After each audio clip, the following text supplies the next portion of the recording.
L'humanité silencieuse, c'est donner la parole à des personnes agissant dans l'ombre, invisibles. C'est créer des ponts entre nous, des connexions et affirmer que l'humanité, c'est nous. Bonjour Jean-Pierre. Donc notre rencontre a été lors d'une rencontre entre un texte et puis le porter à la voix. Et du coup, d'habitude, j'ai une certaine forme de question, mais là, j'ai envie de te rencontrer par le biais d'un texte. Est-ce que tu peux nous exprimer ton texte à haute voix? Eau, air, terre, feu, les voilà les quatre instants qui font corps avec les enfermés que nous sommes. Vu du placard, le monde s'étrangle avec l'air, se noie dans l'eau, s'enterre sous la pierre, explose par le feu. Et l'enfermé tente de s'évader du placard pour s'incarner autrement, pour mettre au monde un nouveau monde, et s'inviter à une autre respiration, une autre nage, un autre sillon de terre à travers la pierre, à une autre flambée au bout des doigts. Suis juste le paragraphe sur l'air. À travers la lucarne du placard, offrir quelqu'un aux célestes effluves, être en rêverie d'un vide bleu du ciel, prêt à l'envol, impulsé par mécanique folle, et se voir mis en orbite, virevolté, et dérivé à 500 000 pieds en terrain vague d'altitude, ivre des cieux, aspiré au plein zénith, l'air de rien sinon effleuré par l'éventail de soie d'un papillon. Tu es écrivain. Ah, tu te définis comme ça? J'ai du mal à me définir comme tel, parce que la question c'était « es-tu écrivain ?» Disons que je travaille à m'exprimer par moments par l'écriture, mais que mon écriture est tellement influencée par ce qui est hors l'écriture que j'ai du mal à me situer comme un écrivain traditionnel. Par exemple, je n'ai pas le désir d'être publié. Je n'ai pas le désir de transformer ce que j'écris en marchandise. Ce que j'écris se raconte à travers le cinéma indépendant. John Cassavetes, les Fassbinder, tous ces gens qui d'un seul coup proposent un objet qui se situe à travers le cinéma, mais qui en même temps l'interprètent.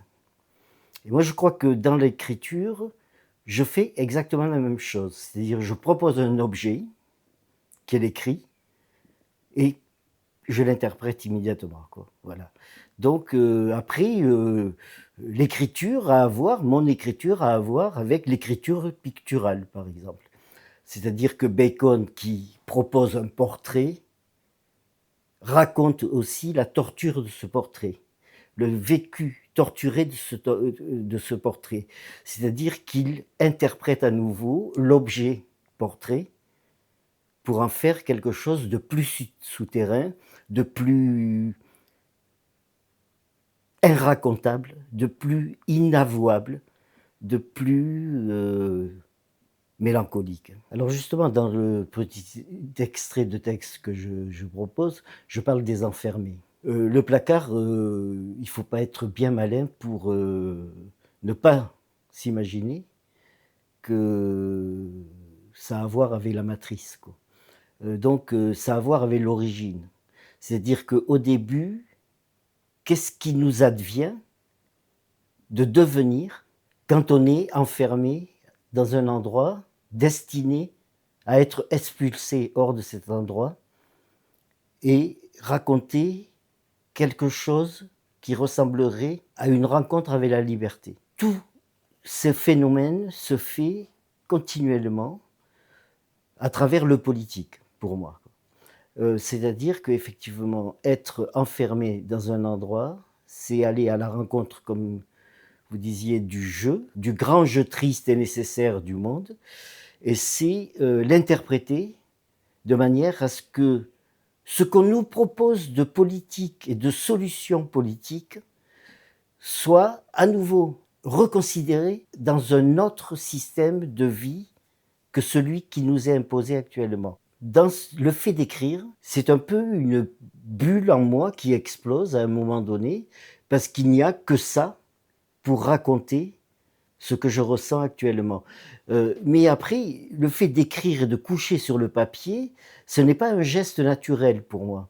C'est un geste extrêmement anticipé, considéré, reconsidéré. C'est pas un geste spontané. Le fait de faire écrire les autres devient une mécanique indispensable à la conversation que je pourrais entretenir avec les uns et les autres. Le rapport à l'écriture, c'est une espèce de bulle qui éclate à un moment dans ma vie et qui fait rebondir ma vie. Moi, je crois que l'écriture, c'est surtout la symbolique d'une parole présente. La parole est proposée et se présente comme un instrument qui est porté par un autre instrument qui est la voix. Et donc, l'écriture, par là même, est portée par la voix inévitablement. C'est-à-dire que quand on est en laboratoire d'écriture, on énonce oralement ce qui va être l'invitation à écrire, quoi, en fait. Donc, en fait, l'écriture est extrêmement liée au principe d'un outil qui serait celui d'être porté par la voix, quoi. Donc le lien entre les deux, ça peut constituer j'écris donc je suis. J'écris donc je crie. Et ça, c'est plutôt situationniste comme observation. Les nouvelles propositions de langage venant de soi vers l'autre, c'est une sorte de prière à converser absolument avec l'autre, quoi. Je te prie de bien vouloir converser avec moi, parce que c'est peut-être la seule chose qui nous reste de viable, qui pourrait nous faire durer. Et que tout cela est évidemment empreint d'expression, que ce soit le cinéma, que ce soit l'expression picturale, que ce soit l'expression écrite, que ce soit toutes les formes de voix portée qui transforment le hurlement en cri, en souffle, en respiration. C'est quoi pour toi la libre pensée? C'est le contraire du libre arbitre. Ça, c'est de la provocation, cette question. Elle est intéressante. Et non, elle est très intéressante parce qu'effectivement, tout le monde pense avoir son libre arbitre et être libre, donc, de réfléchir et d'énoncer des positions face au monde. Or, en fait, le libre arbitre, c'est ce que l'on te permet, selon les codes qui ne sont pas les tiens, mais qui sont les codes du pouvoir, c'est ce qu'on te permet d'exprimer en te faisant croire que tu es dans la pleine liberté de l'énonciation de ce que tu donnes, du monde, des relations avec les gens, etc. Mais la libre pensée, c'est toute autre chose. C'est-à-dire que la libre pensée, c'est justement dénoncer, démanteler, déconstruire les codes que le libre arbitre pourrait te faire croire, t'installer en train de croire que tu penses. C'est-à-dire, bien sûr, vous avez votre libre arbitre, mais vous l'avez selon les codes que nous, on vous impose. La libre pensée, c'est effectivement déconstruire tous ces codes pour éventuellement faire s'échapper, faire vivre une pensée autonome, intéressante. Je travaille sur une radio qui s'appelle Taiki et ma petite rubrique qui dure 1 minute s'intitule « Ne soyez pas beau, soyez intéressant ». La libre pensée, c'est ce qui vous rend intéressant.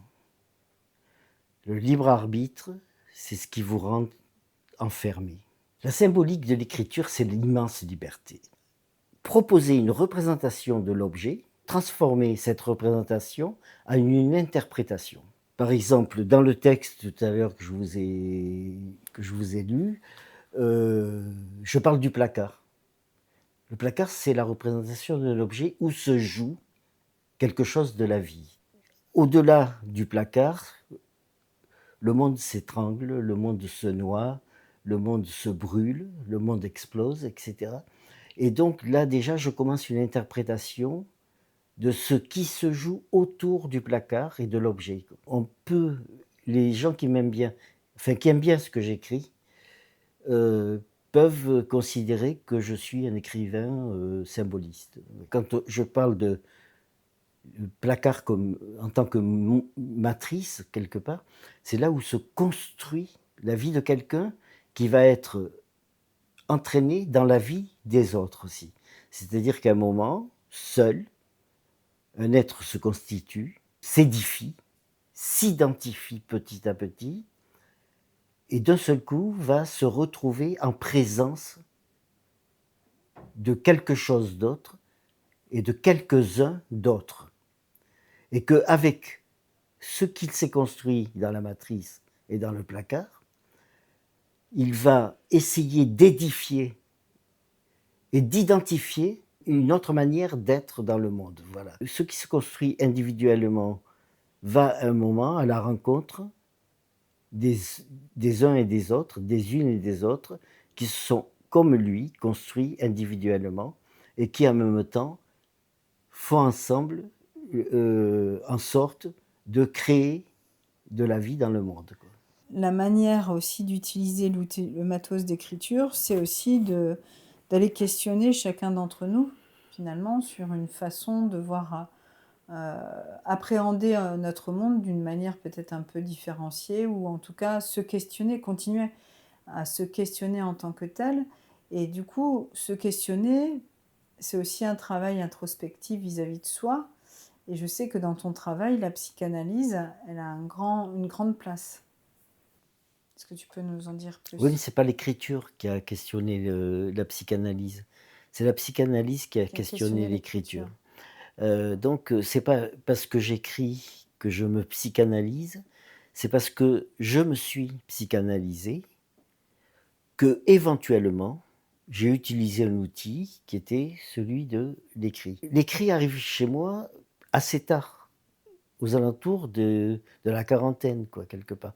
Avant, je danse le monde, je chante le monde, j'organise des scènes musicales avec Lavilliers, les Rita Mitsuko, les Graisses Vertes, les Garçons Bouchers, des gens qui d'un seul coup racontent quelque chose de leur vie à travers leur création artistique, et moi je suis celui qui les suit, quoi, quelque part. L'écriture arrive à 40 ans, quand la psychanalyse a été évidente pour moi, quoi. C'est-à-dire qu'elle m'a raconté quelque chose d'essentiel sur moi. Donc l'écrit devient un argument comme un autre. euh, et chaque fois que je suis spectateur d'un spectacle de l'autre, je l'interprète toujours. Je ne le représente pas, je l'interprète. Je ne l'institue pas comme marchandise, mais je l'interprète viscéralement, charnellement, intellectuellement, spirituellement, comme un outil de construction qui me permet d'avancer. Et tu vois, pour faire le lien avec Entraide Roussillon, hein, puisqu'on a aussi un lien avec l'association Entraide Roussillon, la place de l'écriture par rapport à des publics qu'on peut accompagner, hein, qui sont aussi dans la recherche d'une reconstruction ou une construction nouvelle d'un autre soi, qu'est-ce qu'elle peut aider? Comment elle peut être un matos?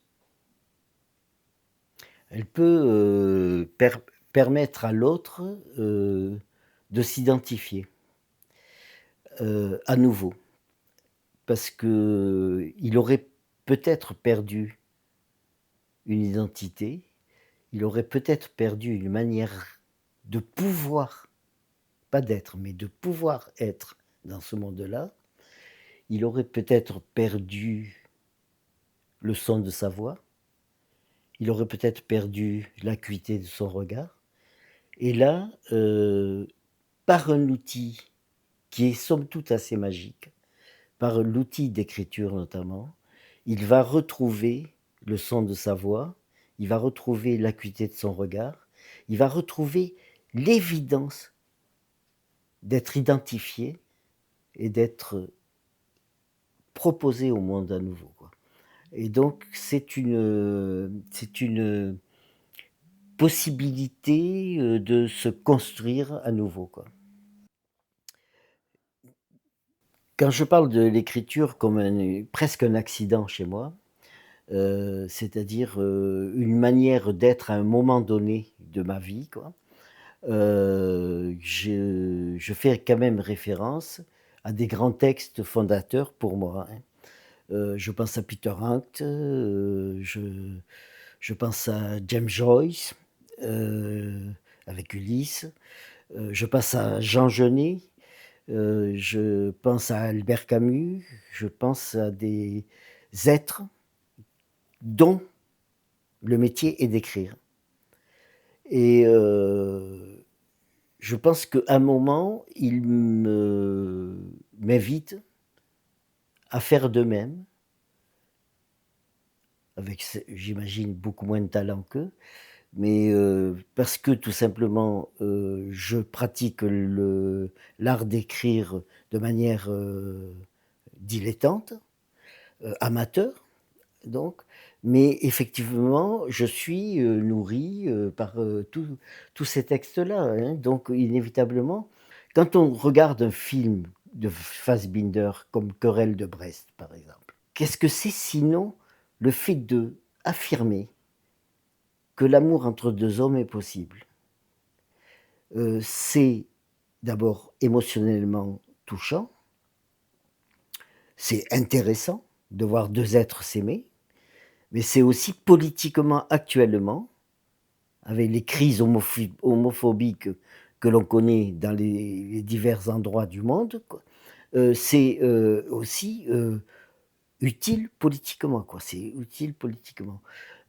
Fassbinder, dans les années 70, crée un film qui s'appelle Querelle de Brest.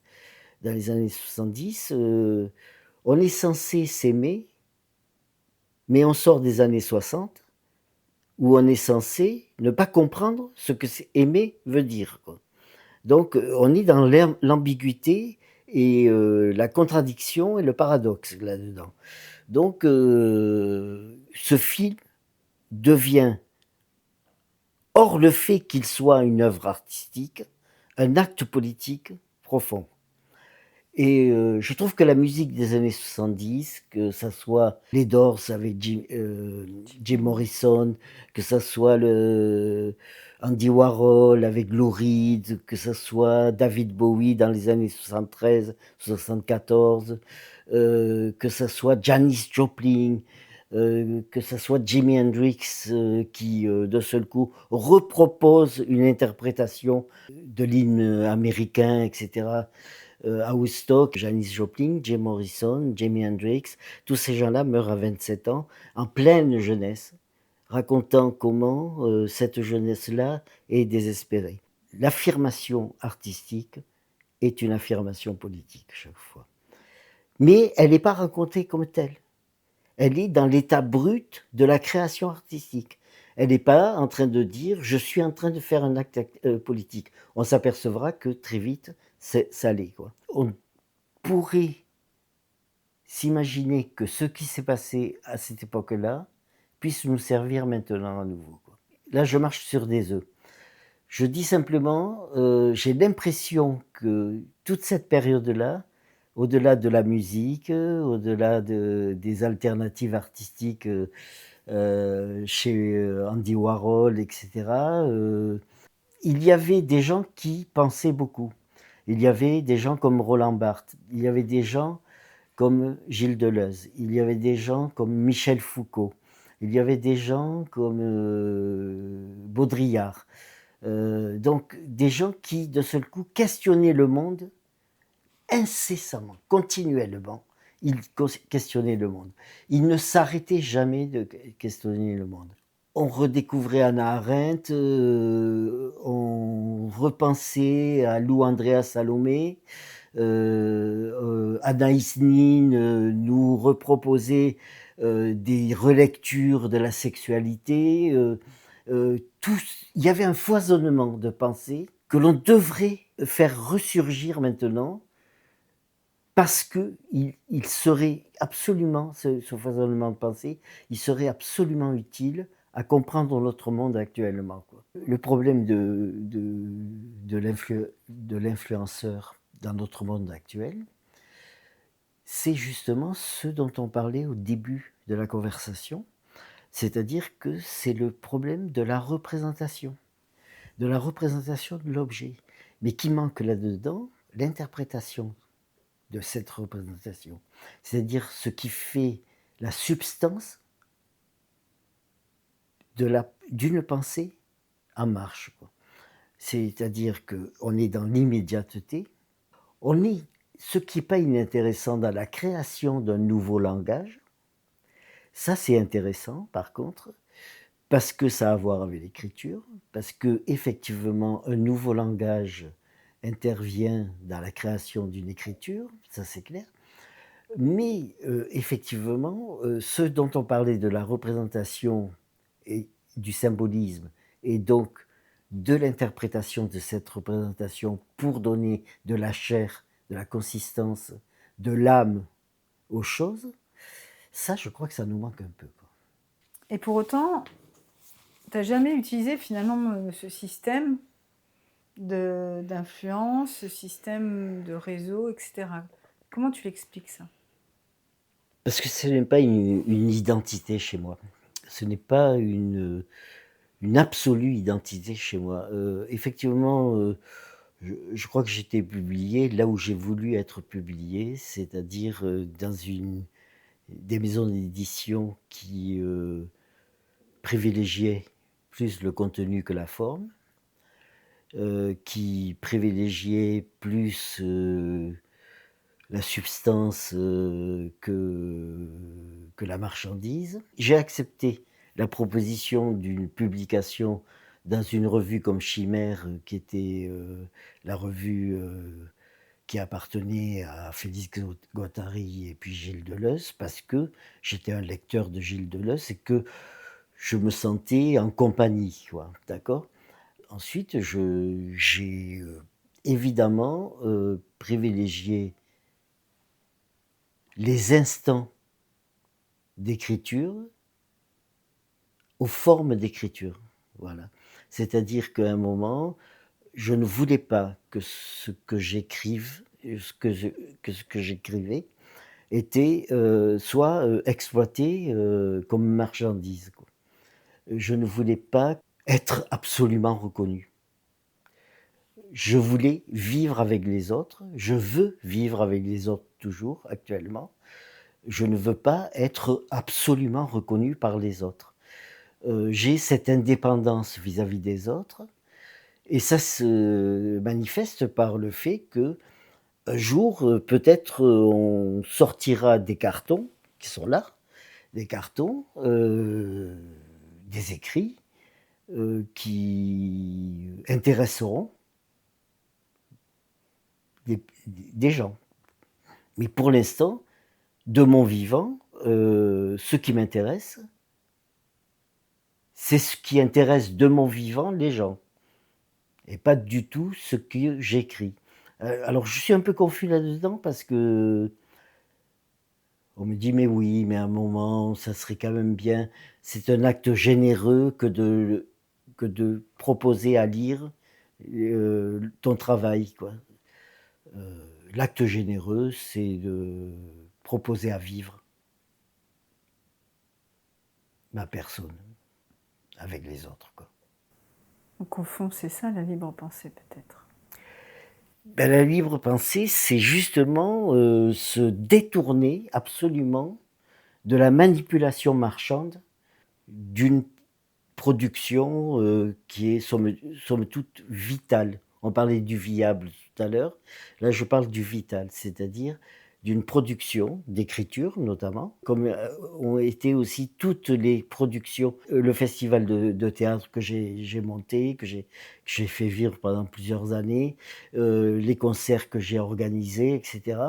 Donc tout ça, c'est des choses à vivre et c'est pas des choses à vendre. Et c'est-à-dire que les 2000 personnes qui étaient dans la salle et qui écoutaient tel concert, un concert de Willy DeVille par exemple, étaient nourris non pas de la notoriété de cet artiste sur scène, mais étaient nourris du contenu, de la pensée, de l'émotion qu'il pouvait offrir aux gens. Être nourri d'une émotion et être nourri d'une marchandise, c'est radicalement opposé.